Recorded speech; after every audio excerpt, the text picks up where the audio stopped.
cinéma. 約束。 Pascal, comment ça va? Ça va bien, toi? Ça va bien. Cette semaine, de quoi qu'on parle? C'est un film que tu as choisi, je crois, de 2017. Il s'appelle Roku Roku, The Promise of the Witch. Oui, Loku, c'est la raison pour laquelle j'ai choisi ça, c'est que de ce temps-ci, je me suis parti une genre de fascination dans mes temps morts. Je m'amuse à regarder tout ce qui est les yokai du folklore japonais, les genres de mauvais esprits, comment ils sont manifestés. Puis, je trouve ça fascinant. Genre, c'est plein de petites créatures qui ont toute une petite histoire derrière eux autres, qui sont récupérées depuis des années, autant dans les jeux vidéo, dans le cinéma, que dans les téléséries, un peu partout. Fait que je me suis dit, aussi bien écouter un film, je t'ai demandé de m'aider à trouver cette petite perle-là, parce que je me suis dit que c'était probablement t'intéresser aussi, parce que c'est au moins deux directeurs qui ont quand même un background, puis je pense qu'on va être capable d'en parler. Le premier, c'est Yudai Yamaguchi, que je pense que tu connais quand même bien. Ouais. Puis, puis l'autre, c'est Keita Amemiya, que je sais que tu as écouté une couple de films de lui aussi. Ben, j'ai connu Keita avant Hyundai. Là. Keita a commencé dans les années 80-90, je crois. Euh, Ouais, je pense que le premier film que moi j'ai vu de lui, c'est Cutie Honey. ah oui, OK. Ben, moi, je le connaissais avant pour avoir été au Festival Fantastique avant Fantasia. Il avait présenté les deux Érables. Oui, Zeram 2 en Ouais, particulier, que ouais. le, c'est un. On C'est là s'entend. que je l'avais, c'est là que je l'avais connu. Oh, ouais, Ben, j'aime. je connais pas beaucoup sa filmographie depuis. Donc, Ah, je sais qu'il a beaucoup tourné, mais ses films ont été très peu exportés. Puis, Yodé, lui, il est plus récent. Lui, j'ai vu quand même quelques-uns de ses films. En fait, j'ai commencé en voyant un de ses premiers, je crois, qui est Beatball Machine. bah, moi je connais Yude parce que bah, il travaille souvent avec mon acteur fétiche Tex Sakaguchi. Fait que les. Je veux juste vérifier pour pas dire des niaiseries. Ah non, ben, j'ai vu Battlefield Baseball, en fait, qui était avant, je crois, Beatball Machine. Donc, Ouais, c'est là-dessus que je l'ai connu avec Cromartie High School, d'autres films aussi un peu étranges, du genre Snuck Rocket and Super Detective. ouais. Mais j'ai puis Deadball, Yakuza Weapon. Moi, c'est ça. Fait que j'ai vu pas mal, quand même 5-6. Ouais, c'est ça. C'est Oui. ça. C'est un étrange bonhomme, mais bon. Ouais, ben j'ai hâte, j'ai précommandé son prochain film qui, je pense, sort en Blu-ray le 1er mars, One Percenter, avec un peu Ah de. oui, oui. OK, ouais, avec, c'est lui qui l'a réalisé. OK. Puis Keita, me semble, j'ai un autre film, par exemple, excusez, là, je vais aller vérifier pour pas dire des niaiseries encore qui m'intéressait ou que j'ai vu. Non, je ne l'ai pas vu. OK. Mais je sais qu'il a fait un truc du genre Akaider ou je sais pas trop quoi, là. Ah, Mechanical Violator Akaider, ouais, c'est ça. ça, c'est. Regarde, on s'entend, là, je juste vulgariser un peu son background. C'est quelqu'un qui et son équipe au complet viennent du tokusatsu, les shows Ouais, de. c'est vraiment juste des tokusatsu à peu près qu'il a fait, en Ouais, général. ouais. Fait qu'il fait beaucoup de téléfilms. Fait qu'étant donné que c'est des séries qui n'ont pas nécessairement été exportées en Amérique du Nord, sa saga de films de Gulo, ça n'a pas percé ici. Ses films de Kamen Rider, un peu la même affaire. Une Mm. fois de temps en temps, il a participé à des anthologies. Zeram 2, qui je considère que c'est le même film, mais mieux. Puis qu'en Ouais, ouais. plus, il y a un acteur dedans qu'on va couvrir la semaine prochaine. Euh, mais ce que j'aime de son équipe, puis c'est ce qu'on voit dans Hakai Rider, dans Zeram, puis dans le film qu'on parle aujourd'hui. Ils savent comment faire des costumes, comment maquiller, puis les décors sont cheap, mais comme il y a un segment que j'aime beaucoup dans le coup, qui est une anthologie, que c'est un remake de la femme dans une boîte avec la petite tête qui se penche, je considère que ils réussissent à bien maquiller leur monde puis utiliser des props de façon intéressante, même si c'est fait avec les moyens du bord. Ouais. Moi j'ai juste quelques réserves. C'est que autant ses premiers films, il y avait plus de props. Là, maintenant, on tombe un peu trop rapidement dans le CGI dégueu. Là. Mais bon, ça, Ah, ça, oui, c'est ma réserve. Je trouve que Roku, il y a beaucoup trop de CGI pour rien. Là. Mais bon, je comprends qu'il n'y avait probablement pas l'ambition, je veux dire, les moyens pour réaliser leur ambition qu'ils voulaient faire. Mais il y a quand même une surabondance de CGI qui m'ont beaucoup, beaucoup dérangé. Ouais, ouais, moi aussi, j'étais. Là, c'est bizarre parce que j'ai pas creusé jusqu'à savoir qui a fait quoi, parce que c'est Ben, pas. ça n'a pas été noté. J'ai l'impression que les deux ont comme co-réalisé. Je sais que Ami Mia, il n'a pas participé du tout à la scénarisation. Hyundai, je pense qu'il a participé. Fait que je pense que c'est conjointement. Je sais pas trop. On ne saura jamais probablement qui c'est que. C'est drôle parce qu'habituellement, dans les films d'anthologie, on nous spécifie comme il faut qui c'est qui a réalisé tel épisode. Ben, ça reste quand même un film d'anthologie, là. Ouais. Même si la présentation est comme légèrement différente. Ouais, surtout la conclusion du film avec. À la conclusion vient tout taillé, mais il faut comprendre aussi la notion de Rokurokubi pour aussi comprendre pourquoi que tout est relié. Parce que si tu comprends pas cette notion-là, tu Ouais. risques d'être perdu. Ah ouais, non, mais C'est juste que c'est une série de sketchs, puis qu'il y a peut-être un lien, là, parce que toujours dans les films d'anthologie, tu as toujours un segment à part qui soit vient conclure. ouais, Ben ouais. là, disons que ça a quand même oui, mais comme dans une toile d'araignée, plus ou moins une toile d'araignée sur fond blanc, donc on se le cache pas du tout. Ah, ça a l'air de. J'avais du mauvais feedback des premiers les premiers cutscenes de jeux vidéo des années 90, début 2000. Ouais, Mais si on y va en ordre, parce que tu sais, il y a quand même. ouais. C'est- Ça se fait que. Tu t'es expliqué Roku, c'est Rokubi, la créature de la mythologie japonaise. Ouais, ben si on commence avec justement Parce que la- c'est ça, c'est l'affiche du film aussi, d'aller voir une femme avec un long cou. Donc, c'est ça, c'est un truc de la mythologie, une créature là, qui, pendant la nuit, son cou s'allonge. En fait, il y Ouais, a deux sortes de Rokurokubi. Je pense qu'il y en a que la tête se détache, puis l'autre, le cou s'allonge. Elle, c'est plutôt le cou s'allonge. ouais, Si vous avez vu Miss Hokusai, il y a une bonne petite séquence dans le film aussi qui va visiter son père avec la petite. Ils vont visiter une madame avec un long cou comme ça qui terrorise un petit peu Miss Hokusai, puis il est obligé d'inventer une histoire pour pas qu'elle ait peur durant la nuit, là, en mettant du saran wrap sur un futon. C'est quand même intéressant de voir le lien dans un film, mettons, d'envergure un peu plus grande que ce qu'on vous parle, mais ça est un film, un animé qui a quand même fait le tour des festivals et qui a reçu quand même beaucoup de prix. Donc, ouais. je me souviens de cette séquence-là. Donc, ça m'a fait rappeler ça. Mais en fait, tout le long du film, je me suis dit, c'est dans quoi j'ai vu ça. Puis finalement, je m'en suis rappelé. Voilà, donc je te laisse y aller avec les histoires parce que ça va vite au début. C'est quoi, il y a 9 histoires en tout, son calcul? 1, 2, 3, 4, 5, 6, 7, 8, 9. Puis le film dure pas 2 heures. Fait que ouais, c'est Heure et nice, demie. c'est pas. Ouais. Fait que. Mais la première histoire est relativement simple, là. Ça se passe dans un setting contemporain. Puis le la première créature qui est rencontrée, c'est une Urikabe. Puis ce que fait cette créature-là, c'est dans le folklore, elle est là pour bloquer le chemin, puis dans le fond, transformer ton environnement que tu es habitué de te rendre au milieu de la nuit, le transformer en labyrinthe où c'est que tu n'es plus capable de te rendre chez vous, de te perdre, puis ben, c'est un peu la fin pour toi. Puis souvent, j'ai trouvé ça drôle, c'est les grosses roches dans Super Mario Bros, là, les thumps, Ouais. sont inspirées de cette créature-là.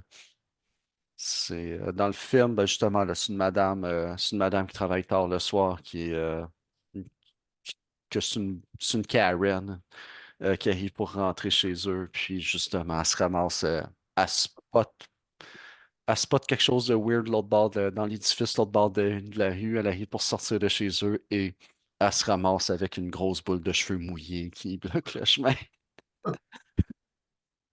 Ouais, c'est ça. Les premiers, en fait, beaucoup d'histoires sont très courtes. Ouais, Donc, c'est peut-être soit une qualité ou un défaut, dépendamment de votre appréciation de ce genre de film. Parce que c'est habituellement. En tout cas, moi j'ai reproché peut-être un peu le fait qu'elles sont vraiment courtes, donc tu n'as pas vraiment le temps de t'attacher à quoi que ce soit. C'est plus un flash de Yoki. ouais. Même si tu connais pas les yokai et Ouais.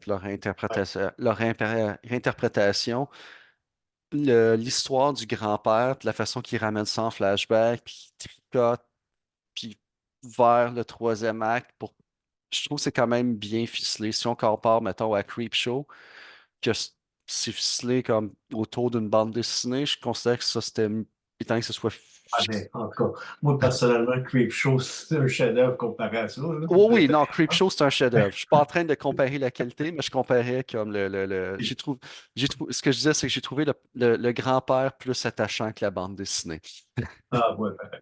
C'est- Je compare pas les deux films, je compare un objet inerte à un OK. grand-père attachant. Moi, je suis vraiment. Déjà, en partant, je suis pas un fan d'anthologie parce Ouais, que je trouve que c'est toujours très inégal, à part des chefs-d'œuvre comme Creepshow, selon moi. Même là, c'est inégal, mais ça reste quand même. À l'époque, c'était aussi très novateur, à mon avis, que c'était surtout ça, là.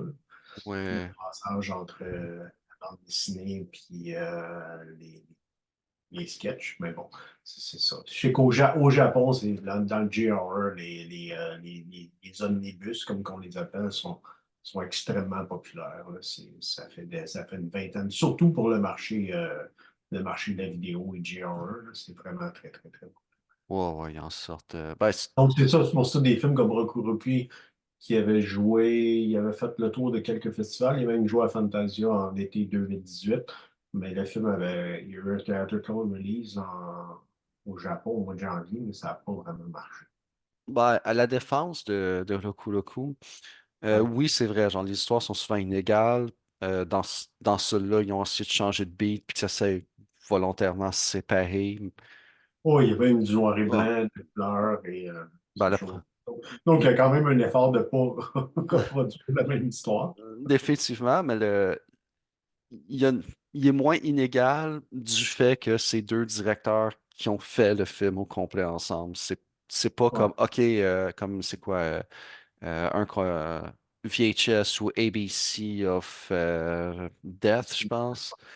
Tu vas voir. Ça, c'est un flash sur 3 minutes. C'est sûr que c'est pas. En fait, Ouais, je l'ai même pas vu, parce que ça m'intéressait. Ça m'intéressait juste pas, là. Tant mieux, ça a permis à des réalisateurs là-dedans de faire un petit truc de 3 minutes qui ont attiré l'œil, puis qui avaient des projets en tête, puis qui ont réussi à faire des longs métrages par la suite. ouais, Mais la compagnie Trauma en sort plein, là. Ça s'appelle la série Grand Exploitation, là, qui est comme des faux trailers qui font depuis 2016. Je pense qu'on en a 10 volumes, puis c'est vraiment. ouais, Je, c'est je pense que Roku, quand même, c'est beaucoup mieux dans ce sens-là que ça. Mais bon, ouais, ça reste, c'est ça. c'est ça, Mais ouais. le lien aussi entre les histoires aussi, on va revenir après, là, mais c'est parce que dans les mythologies, je crois, Roku, c'est comme un passe-temps pour inventer des histoires surnaturelles. Donc, c'est là le lien entre les histoires qui se Ouais. fait. Parce que la créature, elle invente des histoires, donc les personnages qui sont dans le film vont être témoins de phénomènes surnaturels. Donc, ça a quand même rapport parce que si tu prends chaque segment, tu te demandes qu'est-ce qui se passe. Mais avec le segment de la fin qui vient tout, Ouais, qui est plus long aussi, là, on s'entend que la fin, c'est quasiment la moitié de la durée des 91 minutes. ouais. Les Ben, segments. les personnages qui tirent qui relient l'histoire, c'est que t'as une jeune femme au secondaire qui, out of the blue, en finissant sa journée de travail, reprend contact avec un ami du secondaire qui est comme un peu une party girl qui veut pas retourner chez eux, on sait pas trop ce qui s'est arrivé. Puis au-delà de tout ça, elle a un grand-père fou qui se promène à sonner des cloches dans la forêt puis qui disparaît. Puis ben, étrangement, partout où c'est que le grand-père ou cette fille-là se pointe, il y a toujours un personnage en background que la caméra va suivre pour comme nous expliquer de Hey check, elle va se faire tuer dans 5 minutes, genre. Fait que l'autre histoire, j'ai trouvé charmante, c'est celle que tu as mentionnée, qui est en noir et blanc. C'est le parapluie hanté. Étrangement, ça fait partie des Yoki aussi. Ouais, ben pour vulgariser le concept, c'est que si t'as trop d'énergie négative à un certain endroit, ça va se concentrer, puis ça va souvent hanter un objet s'ils sont pas capables de se manifester eux-mêmes. Puis Ouais. souvent, c'est comme mettons ici, on dit ouvrir un parapluie à l'intérieur, ça va causer la malchance. Là, c'est que parmi tous les cossins que tu peux avoir chez vous, si dans ta maison, tu as trop d'énergie négative, ton parapluie peut devenir hanté, puis il va juste commencer à s'ouvrir pour t'écœurer ou des affaires de même. Fait que, deuxième histoire, c'est une fille qui est un parapluie, puis qui tue un yakuza. Genre, c'est stylisé, mais j'ai pas grand autre chose à dire que ça. Non, c'est intéressant, mais il est très gros. Mettons. Moi, j'aurais pris, mettons, il y a quelques histoires que j'aurais pris au moins 5-10 minutes de plus. J'aurais pris moins de widescreen à la fin de la dernière histoire. Je pense peut-être que j'aurais mieux apprécié le film. Ah ouais, non, ça. Mais pour revenir à l'histoire de parapluie, c'est souvent, de ce que j'ai lu de la mythologie, c'est souvent là, genre des centenaires de ces objets inanimés que c'est là qu'ils prennent forme puis qu'ils deviennent un peu des objets maléfiques. Ouais. De tous les mauvais esprits, le parapluie hanté, généralement, son cas est réglé par un calinours, là. C'est genre, tu lui donnes un Ouais. accolade, tu fais comme je t'aime bien, il t'écœurera pas, là. Genre, il fait comme OK, c'est beau. Genre, je vais arrêter de jouer avec la vaisselle. Genre, c'est comme OK, tu sais. Fait C'est que, drôle parce que le parapluie jouait un rôle important dans un film qui est aussi une série genre d'anthologie d'Hong Kong qui s'appelait Troublesome Night. La série, je pense qu'ils ont fait 18. C'est souvent comme trois histoires mais celui-là, c'était une seule histoire. Puis en tout cas, je pense que c'est Troublesome Night 6. En tout cas, je te le conseille. Ben, je te le conseille. C'est pas génial, mais c'était correct. Vu que le fait c'était juste une histoire au lieu de trois histoires comme d'habitude, il y a un parapluie faudrait que je l'envoie pour voir si ça rapporte un peu avec les Yoki ou si c'est juste carrément de la mythologie chinoise. Mais ben, le bon. fort des yokai, ça a été influencé principalement par le bouddhisme, puis aussi l'hindouisme. Fait que quand tu commences à creuser, tu peux même te ramasser que tu vas voir la même créature fois de l'Érique en Chine, d'une façon différente, elle a évolué différemment pour se ramasser en Inde, puis tu vas avoir des yokai sous un autre nom en Corée, par exemple. Ça fait que ouais, je C'est serais pas peut-être c'est sûr. peut-être ça le cas avec le film que je te parle. Ça se peut bien que ce soit ça aussi. Ben, t'as piqué ma curiosité, on s'en reparlera. Ok. Euh, l- L'autre segment, je Ouais, pense, moi je l'ai vraiment aimé, c'est celui avec les pêcheurs. ouais, moi, c'est mon préféré, là. Même s'il est court, c'est comme, évidemment, c'est des pêcheurs, des enfants qui tombent sur une espèce de lunette un peu bizarroïde, là. Un peu au loin, c'est comme ils voient la chose s'approcher beaucoup plus vite, là. Pour expliquer, là, c'est comme une longue vue, mais une longue vue. Ben, c'est qu'il y a, il y a un chunk de bois difficilement discernable qui vient possiblement de la maison hantée qui est centrale Ouais. puis qui se sauve à la fin. Puis à l'intérieur de ça, il y a un trou. Puis quand il regarde à travers le trou, il voit quelque chose qu'ils sont pas capables de décrire et Ouais. même moi, puis toi, l'ayant vu, je préfère pas le décrire. Puis t'as le père qui est là, ou comme l'adulte qui les regarde, fait que Les enfants, ils ont peur, ils se sauvent. oh, Le ouais, père, lui, continue de regarder, puis là, vous voyez qu'est-ce que c'est finalement. oh, C'est peut-être le seul peut-être qui marie bien, genre, la comédie et l'horreur un peu. ouais, puis tu sais, c'est le fun parce qu'il y a un changement de ton, il y a un changement d'éclairage, là, ça se passe à midi, Ouais, puis, ouais, c'est ça. Ça fait différent. puis Ouais, même l'histoire du monstre, je la trouvais, le design est le fun, puis ouais, l'histoire le derrière est design le est le fun. fun. Ouais, ouais, c'est ça. Ça, c'est intéressant. En tout cas, moi, c'est de tous les segments, c'est mon préféré. Ah, moi, c'est le grand-père qui s'arme. C'est comme quand tu apprends que c'est un flashback, mais Ah ouais. l'histoire de cette créature-là, je la trouve ça drôle. Je la trouve drôle, c'est juste une créature qui arrive devant des bateaux puis qui fait juste les couler parce que pourquoi pas.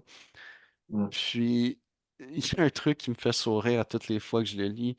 La seule et unique façon de se débarrasser ou de te sauver de ce gros méchant monstre-là, c'est qu'il demande un seau, genre une chaudière. il te foutra pas la paix tant que tu lui donnes pas une chaudière, puis la seconde tu lui donnes, il te fait couler, puis c'est la fin. Fait que le Ouais. but, c'est que tu lui donnes une chaudière qui a pas de fond. Hmm. Fait que là, il va juste constamment à regarder puis voir l'autre bout, un peu comme les enfants font. Puis il va tellement être confus que ça va te laisser le temps de t'en aller. J'ai trouvé ça charmant comme histoire de marin de l'époque. Oh, et puis la manière aussi que c'était fait, c'était intéressant, là, sur un film en plan large et tout, là, donc, avec l'horizon et tout, donc ça faisait intéressant. Fait La que quatrième histoire, vas-y, ça va sûrement me rappeler quand toi, tu les as plus notés. Moi, j'ai oublié de les noter. Hako Onna, pratiquement l'histoire originale de la femme avec des longs cheveux creepy qui tue du monde. Ouais, C'est littéralement Onna c'est femme, Hako c'est boîte. Puis justement, l'idée, c'est que c'est une femme dans une boîte qui a été forcée, fait que tous ses membres sont disloqués, puis ça devient un esprit vengeur. Une fois de temps en temps, quand il y a quelqu'un trop proche d'elle, elle s'approche, puis ben, elle ouais. l'amène dans la boîte avec elle.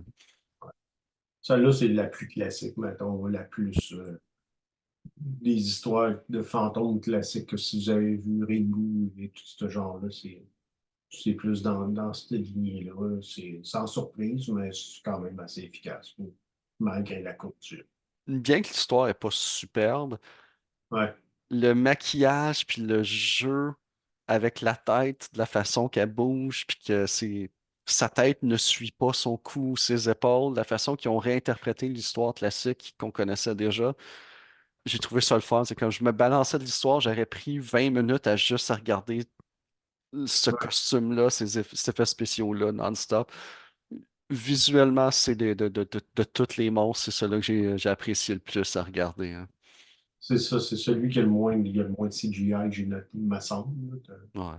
de tous les segments qu'on a vus. Et on arrive à l'autre petit segment, parce qu'on en a, on les passe rapidement, mais factuellement, on passe peut-être 4 minutes sur un segment de 4 minutes, fait que c'est correct. Ah ouais, ben oui, parce que en fait, c'est ça, oui, c'est comme j'ai dit, mon reproche, c'est que la plupart des segments auraient mérité au moins le double ou le triple de la durée. Surtout que, pour moi, le moins intéressant est le plus long. C'est celui-là avec le bébé dans la poussette? Non, c'est celui à la fin avec Ah, ok. Parce puis, on est rendu au Nékomé, là, ouais, ben t'es rendu, le bébé de la poussette, c'est le sixième, septième, je sais plus. Ouf, ça dépend de comment qu'on les compte, mais à peu près, là. Ouais, ouais, c'est ça. C'est ça, c'est basé techniquement sur les Nekomata ou genre les esprits mesquins qui ont une apparence de chat. Mais Ouais. l'apparence de chat, celui-là, je pense que côté réinterprétation, sont allés très très loin du folklore original, là. Ouais. Quoi qu'il y a beaucoup d'animaux dans le folklore japonais qui viennent posséder ou des esprits malsains, là, le bléon, entre autres. Mais là, c'est un chat. C'est vrai que les chats, c'est populaire. Fait que là, c'est un chat méchant. Donc, on peut Ouais. comprendre l'attrait peut-être de l'avoir mis dans le film, peut-être. Ben, le berceau d'un bébé dégueulasse qui pue, qu'il faut pas que t'adoptes, est weird. Ouais, ouais, ça oui. C'est- Celui-là, je le trouvais un peu décousu. Puis c'est quand même drôle, là, comme t'as l'enfant qui fait comme, ah ouais, genre, je suis rendu avec un berceau, puis je sais pas, c'était le plus original. Pas nécessairement celui que j'ai apprécié le plus, là. Genre, j'ai aimé encore une fois le berceau, puis ce qui est censé être un bébé chat, surtout après ça, elle se ramasse dans le sol, ça pue. Genre, le visuel, ils l'ont réussi là-dessus, là. Tu sais, des fois, t'écoutes Freddy, puis je trouve que c'est ce qui manque quand il se fait tuer dans son boiler room. Ouais, L'odeur de chair brûlée, il me semble. Je veux écouter un film que quand tu seras un film d'horreur, visuellement, j'ai l'impression de sentir le bacon qui est un petit peu trop rôti. L'humidité, la moisissure qui sort du berceau, le son qui grince, t'as juste pas envie. T'as l'impression que peu importe à quel point tes gants en caoutchouc sont épais, ils ouais. t'offront pas peu importe ce qui est là-dedans, là. Bah, moi, je ne l'ai pas trouvé inintéressant. Justement, peut-être parce qu'il y avait un côté un peu dégoulinant je trouvais qui était intéressant. C'est pas le pire des segments, selon moi. Non. Même si, encore une fois, il est trop court, puis il aurait dû peut-être un peu plus approfondir sur le truc du bébé chat, mais bon. Un yokai pas mal omniprésent partout, mais techniquement inoffensif. C'est un enfant cyclope. Encore là, encore là, je trouve que c'est plus ou moins bien développé. C'est pas, là, c'est comme, Ouais. ça va pas vraiment, c'est pas celui non plus, à part d'un flash, encore une fois, je trouve que c'est un flash, mais plus ou moins bien développé ou, Ouais, je suis d'accord. ouais, Ça se termine que, comme je dis, il tue personne, ce ouais, yokai-là. Son gros fun, c'est d'aller flatter l'œil du monde. ouais, Cette scène-là, quand il flatte l'œil de l'infirmière, il est bien réussi. ouais, ça c'est vrai. Mais je suis d'accord avec toi, on dirait qu'il y avait la conclusion du segment, il y avait le setup qui est quand même humoristique, de toujours avouer jamais la créature pour une raison ou une autre, jusqu'à temps qu'elle la voit, puis c'est juste un petit peu creepy puis déplaisant, mais il aurait dû couper un ou deux segments puis travailler plus leurs idées. Là-dessus, je suis seconde ce que tu avances. Mais en fait, je suis pas non plus le public tant ciblé que ça parce que je suis pas un grand fan de Omnibus en partant. Ah. Fait que c'est ça. Non. Mais c'est content quand même de l'avoir vu. Là, finalement, je l'avais manqué à Fantasia. Je m'en suis souvenu après l'affiche. Quand j'ai vu l'affiche et tout, je m'en souviens. Puis j'ai vu External Reviews, puis c'est vrai qu'il y avait des gens, me semblait je pense que probablement sont un peu plus généreux que moi, peut-être en général sur le film, mais bon, c'est pas désagréable. Toi aussi, je pense que t'as mieux aimé ça en général que moi. Mais bon. Vas-y, Ouais, on termine quasiment les segments, puis après ça, on va faire un wrap-up. non, ça, c'est mon segment préféré. Ben, c'est techniquement deux segments. T'as deux jeunes hommes, il y en a un qui se marie bientôt. Sont en train de construire une maison qui est dans un lieu qui est possiblement hanté. Le yokai en question, c'est Kamai Techi. Kamai Techi, ce qu'il fait, c'est.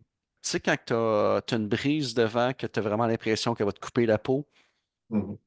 ben dans le fond, c'est ça. Fait qu'autrement dit, c'est un esprit qui est principalement composé du vent qui coupe n'importe quoi plus vite que ce que tu es capable de le voir.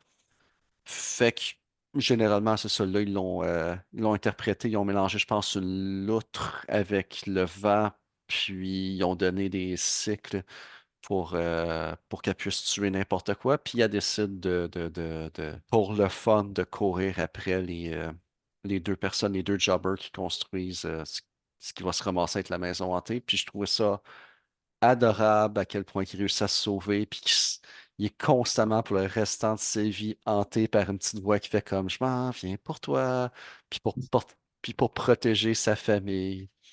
Il devient le grand-père fou qui fait sonner des cloches. Puis c'était simple et rapide. Ouais, ouais, c'est vrai. Ben oui, c'est intéressant aussi. Encore une fois, un peu trop court, mais au moins il prend le temps de setter les deux personnages. Donc, peut-être peut-être qu'il est un peu plus attachant. C'est peut-être le personnage le plus attachant Ouais, de la série, là. Ben, je veux dire, de toutes les sketchs à date, là. ouais, Prend peut-être un petit peu plus le temps ou tu peux peut-être avoir un peu plus de feeling pour justement qui va être hanté probablement pour le restant de ses jours, là. Donc, tu files peut-être un peu plus pour lui que quelques-uns des autres segments qu'on a vus avant. ouais, ça finit pas, genre. Non, mais tu sais que c'est un cycle qui va revenir tout le temps. Donc, Ouais, c'est classique dans ce genre d'histoire-là là, aussi. Quelqu'un qui ouais, est comme pogné dans un engrenage fatal et qu'il ne pourra jamais vraiment s'en sortir. Mais ça ouais, reste quand même assez efficace. ouais. Ben le, Peut-être un des segments les plus efficaces. ouais, ouais, ouais. Le problème, bien que j'ai aimé le segment, je trouvais que le maquillage, puis comme elle a des armes, là, des cycles, des Ah ouais. rasoirs au bout. Euh, il fonctionne pas son costume. L'histoire fonctionne, mais le monstre, son costume, le poids du caoutchouc, si tu mettrais ce personnage-là dans un show de Power Ranger, de, il serait un des pires designs de monstres de toute la série, là. Ouais. Ça m'a fait penser à un film Scissor, quelque chose là, aussi, qui était sorti, je pense à peu près dans ces années-là. Là. Le titre, ça serait trop long à essayer de retrouver, là, mais bon, c'est une histoire que ça m'a fait penser un peu à celle-là. Donc, il faudrait peut-être que je creuse pour voir s'il y a plus de ressemblances ou quoi que ce soit, là, mais Scissor Dick, je crois. Scissor Dick. Ouais. Wow. Ça m'a rappelé cette histoire, ça m'a rappelé cette histoire-là. C'est un réalisateur fou, là, c'est Naoyuki quelque chose, en tout cas, qui a fait la série Rape Zombie, là, aussi connu sur les titres Lost of the Dead. Là. Il a fait 5 films de Rape Zombie, puis il a fait aussi un des body horror les plus célèbres des années 90 aussi. Là. Fait que je me souviens plus du titre, mais bon, en tout cas, c'est un réalisateur. Scissor Dick est peut-être un de ses films les plus accessibles. Je pourrais dire. Wow. C'est pas une phrase que je m'attendais à entendre et je ne crois pas que c'est une phrase que je vais entendre sortir de d'autres personnes. Notre-t-il Son vraiment body horror, resté? c'est Splatter ou Naked Blood aussi qui est connu. OK. Il y Mais a vraiment une fille qui commence à s'arracher à peu près toutes les parties de son corps. Là. C'est très Cronenberg, mais très aussi in your face au niveau effets spéciaux et tout. Là. Donc, c'est un des infamous un peu films japonais qu'à l'époque, tu voulais tout trader n'importe quel VHS pour avoir même une 8e génération de ce film-là avec sous-titres anglais pour pouvoir enfin voir si c'est si hardcore que ça. fait que je te pose la question, Pascal, est-ce que c'est si hardcore que ça? Ben oui, quand même. Ben, il faut remettre aussi dans les contextes aussi des films. Là. C'était quand même, tu sais, ben, ça reste quand même du prop, donc c'est avant l'époque du CGI, donc des fois les effets spéciaux laissent un peu à désirer, tu vois vraiment que ça l'arrache l'œil, quelque chose comme ça, que c'est fake, là, un peu, là, mais ça restait quand même choquant et provoquant, mais il y avait de la substance aussi. Je trouve que c'est probablement son meilleur film. Ah, il a fait Eat the Schoolgirl aussi, qui est un autre de ses films les plus célèbres. En tout cas, bref, Scissor Dick, ça m'a fait penser à ça, faudrait que je le revoie, peut-être que ça va, Fait que là, je vais faire un lien. c'est quoi le nom du directeur? Parce que bien que tu aies piqué Ah, ma curiosité, que je crois c'est Naoyuki Tomo, attends, on risque de couvrir ce directeur-là prochainement. non, non, Mais je me mélange avec en tout cas, j'en mélange deux. C'est ça, c'est Yasu Satu, c'est Splatter, mais l'autre, il a fait Laws of the Dead, qui a fait probablement Scissor Dick. Mais bon, c'est quand même deux réalisateurs un peu shocking. C'est ça, c'est Naoyuki Tomomatsu. Donc, Caesar, ou connu sous le nom Caesar Penis. Mais le titre japonais, c'est un très, très long titre. Probablement, ça n'a pas rapport. C'est juste qu'ils ont essayé de vendre ça, probablement au niveau international. Ça date de 2019, donc ça a été fait après Roku. Fait qu'on wrap ça avec le dernier segment qui est le plus long, je crois. ben, c'est l'avant-dernier dans le fond. Daedara. C'est une grosse bébite qui crie fort sur le toit de la bâtisse. C'est des jeunes filles qui veulent faire le party puis il y a d'autres raisons là, pour qu'ils se pointent dans la maison hantée. Puis peu importe ce qui se ramasse sur le toit, ben t'as une grosse bébite qui décide de crier super fort, puis ça catapulte le monde, puis là t'es vois tomber une fois de temps en temps, puis c'est loufoque. C'est ça, il y a pas plus de développement, il n'y a pas d'interaction avec la créature. Après ça, on wrap up le film avec s- d'où ce qui viennent, puis pourquoi est-ce que les deux filles qui sont là depuis le début sont systématiquement attirées par la maison hantée. La maison hantée se lève, s'en va, fin. Fait que ouais, Ah, c'est pas inintéressant, mais je pense que c'est vraiment pour les fans de ce genre, tu sais, Omnibus Plus, vous allez probablement mieux aimer, peut-être essayer de faire plus de liens. Moi, c'est ça mon problème avec ces films-là, c'est ça, je me répète, mais c'est souvent, c'est comme enligner plusieurs courts-métrages, mais ça, il y a comme une manière de le rapper qui est un peu plus original, mettons, que en général, que c'est juste plaqué, genre, voilà, on a un film, mais en fait, c'est juste 12 histoires différentes qui n'ont pas rapport. Là, au moins, ça rapporte tout avec les yoke. Donc, il y a ça quand même qui est intéressant. Puis, si vous vous intéressez au yoke, mais peut-être le film le plus célèbre. Il y en a deux, en fait. Il y a Kwaidan, qui est un chef-d'œuvre de Kobayashi, de 1964, un des films les plus beaux de l'histoire du cinéma. Visuellement, c'est incroyable. Puis il y a aussi, ça c'est quatre histoires, par exemple. Puis il y a aussi Great Yoki War, aussi peut-être de Ouais, Takashi, qui est comme ça plus c'est un un remake. fourre-tout enfantin. Ouais, c'est un remake, en fait, en plus. Le Bah, film. semi-remake, là. Mais ouais. Ouais. Moi, j'avais bien aimé les. J'ai pas encore écouté la Ouais, trilogie originale des années 70, mais le premier, Yokai War, je l'ai bien aimé. ouais, c'est ça. Moi, j'ai juste vu la version de Mickey, le remake de Mickey. C'est Mickey quand qui a commencé à faire des films un peu plus mainstream, mais c'est ça. De s'attaquer à le mainstream avec des plus gros budgets pour faire ces films. Mais si on en retourne à le coup, je Ouais. pense que tu martèles le point puis je te donne raison. Là, il y a vraiment un feel par bout que, surtout si quelqu'un s'intéresse pas tant que ça au folklore japonais, c'est le fun. Moi, je trouve ça le fun parce que tu reconnais les créatures. Puis Mhm, dans le cinéma japonais, surtout fantastique, ces créatures-là, on va les revoir ailleurs. mhm, Si vous jouez à Final Fantasy, c'est sûr qu'il y a une ou deux créatures, Persona. Ces créatures-là vont revenir, fait que c'est le fun de voir des interprétations différentes. Mais je suis d'accord avec toi, là, c'est pas parce que ton histoire rentre sur une feuille et demie, 8,5 par 11 ou sur un post-it que c'est le temps de tourner, là. ouais, Tu coupe deux, trois histoires dans tes neuf, ouais. puis Moi, travaille-les. idéalement, c'est de 3 à 5 histoires maximum qui devraient pour ce genre d'anthologie-là, selon moi. Ouais, ouais. Mais bon, tu vois, Creepshow, le premier, en avait 5, mais il aussi durait plus de 2 heures. Puis le deuxième, qui est beaucoup moins bon, il y en avait juste.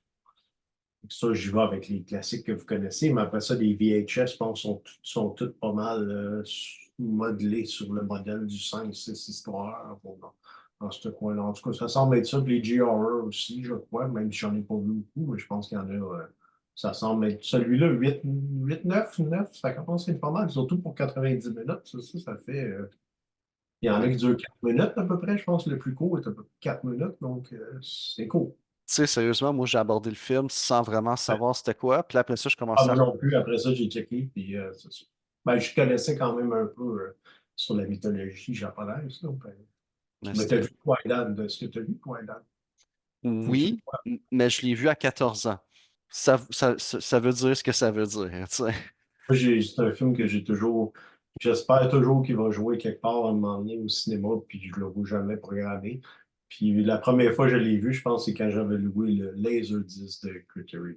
Mais au-delà du fait qu'on s'entend, là, si on a couvert jusqu'à maintenant pas beaucoup de films, mais la plupart des films qu'on a écoutés, je considère qu'ils étaient vraiment, vraiment bons.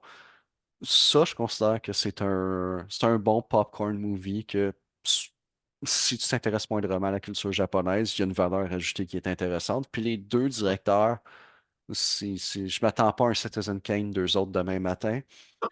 Ça. J'ai toujours du plaisir à regarder comment on a commencé. Tu as parlé de Battlefield Baseball, puis ils ont refait le même film une deuxième fois avec Ouais. Deadball. J'aime ça écouter ces films.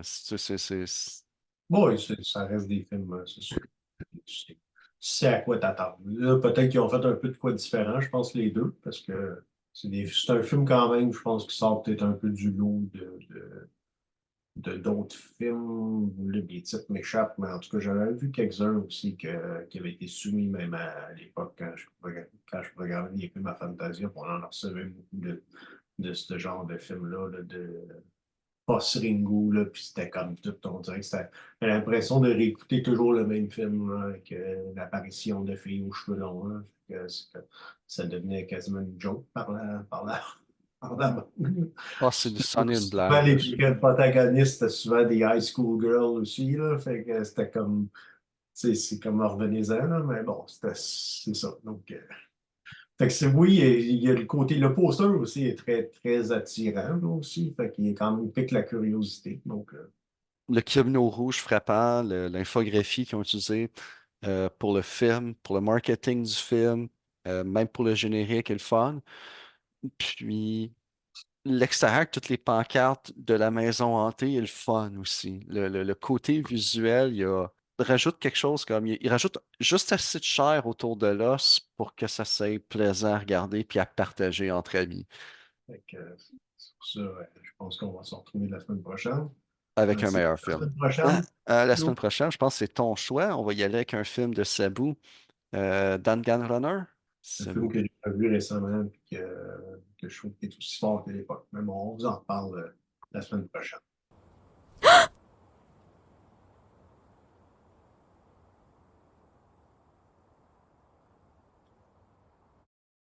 約束